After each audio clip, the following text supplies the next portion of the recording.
محبت کرتا ہے کہ اللہ تعالیٰ آپ کو اتنا بڑا ریوارڈ دے رہا ہے کہ اللہ آپ کے گناہ جو ہے وہ جھڑوا رہا ہے کہ یہ بندہ آیا ہے نماز کے لیے تو اس کے گناہ جھڑنے لگتے ہیں, اس کے سر پہ گناہ آ جاتے ہیں, اس کے کندھے پہ گناہ آ جاتے ہیں. تو کتنی خوبصورت چیز ہے نماز, ٹھیک ہے. یعنی اللہ نے کوئی کسر نہیں چھوڑی آپ کو معاف کرنے میں. جہنم میں جانا بہت مشکل ہے, بہت مشکل ہے, ٹھیک ہے. اللہ تعالیٰ نے تو جنت بہت آسان کر دی ہے, شدید آسان کر دی ہے. تو اب بندہ خود نہ معاف کرانا چاہے یہ ایک الگ بات ہے. دیکھیں وضو میں معاف کرا رہا ہے اللہ, نماز میں کھڑے ہوئے تب معاف کروا رہا ہے اللہ, سجدے میں جائیں تب معاف کروا رہا ہے اللہ, پھر درود کے بعد آپ نے دعائیں پڑھنی تب معاف کروا رہا ہے اللہ, پھر جب تک آپ ذکر کریں گے نماز کی جگہ پر بیٹھ کے تب معاف کروا رہا ہے اللہ. اب پھر بھی کوئی نہ معاف ہونا چاہے تو پھر اس کے بارے میں ہم کیا کہیں گے؟ اوبیس سی بات ہے, پھر ان کو چاہیے اس پہ سوچیں. اینڈ اندر حدیث, یہ بھی بہت خوبصورت حدیث ہے, صحیح بخاری صحیح مسلم کی, میں آپ کے سامنے حدیث ہی رکھوں گا. اب نبی صلی اللہ علیہ وسلم نے فرمایا, were people to know the blessings of pronouncing azan and the standing in the first row, اگر لوگوں کو پتہ لگ جائے اذان دینے کا ریوارڈ اور پہلی صف میں کھڑے ہونے کا reward, they would even draw lots to secure these privileges, وہ قرعہ ڈالیں گے اس پریویلیج کو لینے کے لیے, قرعہ اندازی کیا کریں گے. and were they to realize the reward of performing namaz early, they would race for it, اگر انہیں پتہ لگ جائے کہ جلدی نماز پڑھنے کا کیا فائدہ ہے وہ ریس لگائیں گے. and were they to know the merits of namaz, that is isha namaz and the fajr namaz, they would come to them even if they had to crawl, رینگ کر بھی آنا پڑے تو آئیں گے. اگر انہیں فجر اور عشاء کا ریوارڈ پتہ لگ جائے رینگ کر بھی آنا پڑے آئیں گے. دیکھیں کتنی ڈیسپریٹ سچویشن بتائیے, کتنی ڈیسپریٹ سچویشن, رینگ کر آنا. یعنی یہ بالکل اسی طرح ہے کہ جیسے شاپہولک لوگ ہوتے ہیں تو کوئی سیل لگ جائے انہیں رینگ کر بھی جانا پڑے پہنچ جائیں گے. انہیں پتہ ہے سیل لگی ہے, میں نے آج پہنچنا ہی پہنچنا ہے, ٹھیک ہے, میں نے سنیچ کرنا ہے, ریوارڈ میں نے وہ کپڑا خریدنا ہے جا کے. اس طرح کی ویڈیوز آپ نے دیکھی ہوں گی, کھاڑی میں سیل لگی تو وہ پاگل ہوئی ہے عوام, وہ they are snatching the clothes, ٹھیک ہے, وہ ایک دوسرے گلا کاٹنے کے لیے بھی ریڈی ہیں. تو یہی شوق نماز میں کس طرح آئے گا؟ اللہ کے نبی بتا رہے ہیں, میں بتا رہا ہوں, اتنا ریوارڈ ہے, اتنا ریوارڈ ہے, بتا دیا نا.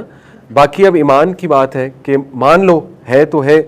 تو جو لوگ ماشاءاللہ عشاء اور فجر پڑھتے ہیں ان کے بارے میں ایک اور خوشخبری ہے کہ نبی صلی اللہ علیہ وسلم نے فرمایا, اور تو دیکھیں میں دونوں احادیث سناؤں گا آپ کو جن میں تھوڑا ڈراوا بھی ہے اور جس میں خوشخبری بھی ہے, دونوں ہمارے لیے اچھی ہیں. نبی صلی اللہ علیہ وسلم نے فرمایا کہ دو نمازیں منافقین پہ بہت بھاری ہیں, فجر اور عشاء. تو یہ ہمارے تزکیے کے لیے, ٹھیک ہے, یعنی اللہ معاف کرے اگر فجر اور عشاء پہ بہت بھاری ہے تو ہمیں سوچنا چاہیے کہ ہمارا ایمانی لیول کیا ہے. اس کا مطلب ہم ایمانی طور پہ منافق ہیں. اس سے حدیث سے تو یہی پتہ لگ رہا ہے, نفاق کی ایک نشانی ہے. تو ایمان کو بہتر کرنا چاہیے انشاءاللہ, یہ گول بنانا چاہیے کہ میں نے اپنا ایمان بہتر کرنا ہے. It is an amazing goal, amazing goal, ٹھیک ہے. اسی طرح نبی صلی اللہ علیہ وسلم نے فرمایا کہ یہ صحابہ کا ویو تھا, اور صحابہ کہا کرتے تھے جو بندہ فجر اور عشاء پڑھ رہا ہے اس کی ایمان کی گواہی دو, اس میں کوئی نہ کوئی خیر موجود ہے. اب آئی نو بہت سے کاؤنٹرز آ سکتے ہیں, لوگ فوراً کاؤنٹر دیتے ہیں کہ نہیں وہ ہم نے تو دیکھا فلانا 5 وقت نماز پڑھتا ہے اور چرس بھی بیچتا ہے, ہم نے دیکھا فلانا بندہ 5 وقت نماز پڑھتا ہے اور جو ہے نا وہ پارٹی بھی کرتا ہے. تو اس طرح لوگ چھوٹی چھوٹی باتیں لے آتے ہیں, عجیب و غریب باتیں, کہ جی نہیں نماز کا کیا فائدہ, وہ نماز پڑھتے ہیں جھوٹ بھی بولتے ہیں, فراڈ بھی کرتے ہیں, ٹھیک ہے نا. فلانا بندہ نماز پڑھتا ہے وہ تو جوتیاں بھی صحیح سے نہیں رکھتا, مسجد میں اس کی جوتیاں الٹ پلٹ پڑی ہوتی ہیں, تو نماز نے کیا سکھایا؟ دیکھیں نماز پڑھنے کا یہ مطلب نہیں آپ فرشتے بن جائیں گے, آپ میں غلطیاں رہیں گی, لیکن نماز پڑھنی اس لیے گناہ معاف کروائیں. یہ کس نے کہا نماز پڑھ کے گناہوں سے پاک ہو جائے گا بندہ؟ ہو سکتا ہے ایک بندہ نمازی ہے لیکن کسی گناہ میں مبتلا ہے, ویری مچ پاسبل, لیکن جب تک وہ نماز پڑھ رہا ہے اس میں خیر ہے انشاءاللہ, یہ سمجھنا چاہیے نا. باقی اللہ معاف کرے کوئی بہت منافق ہے, دکھلاوے کی نماز پڑھ رہا ہے, جھوٹ بول رہا ہے, فراڈ کر رہا ہے, بزنس میں 2 نمبریاں کر رہا ہے, اس کو پھر اللہ پوچھے گا, وہ ہمارے لیے کوئی مثال تو نہیں ہے نا.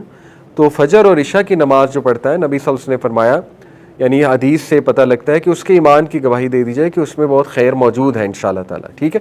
تو یہ بڑی امپورٹنٹ ہیں یہ 2 نمازیں.